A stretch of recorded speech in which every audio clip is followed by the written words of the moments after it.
Ramazan ayında oruç tutanları narahat edən məsələlərdən biri də günorta saatlarında gələn aclıq və susuzluq hissidir. Bədənin bir bioloji saatı var. Qidalanma, su və s.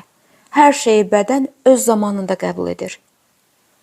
Ramazan ayında bu qidalar olmadığı üçün həmin saatlarda bədən narahat olmağa başlayır. Oruc zamanı uzun saatlar qidasız qalan bədənin adi haldan daha çox mineral və vitaminə ehtiyacı olur. Buna görə də səhuru buraxmamaq çox vacibdir. Səhur səhər yeməyi kimi qəbul edilməlidir. Qida üçün sağlam yağlar seçilməlidir. Səhurda 2 qoz, 10 fındıq və 7 badam yediyinizə əmin olun. Yağ tərkibinə görə bu qidalar beyinə toxluq siqnalları göndərir.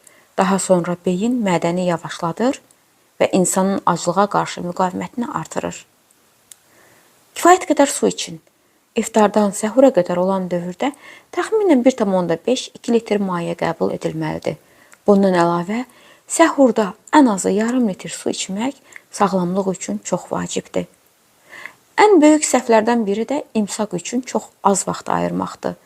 İmsaq üçün ən azı 1,5 saat ayırmaq lazımdır. Çox tez yemək toxluq siqnallarının beyinə ötürülməsini ləngidir. Buna görə də insan tez yedikdə ehtiyac duyulduğundan daha çox enerji qəbul edə bilər.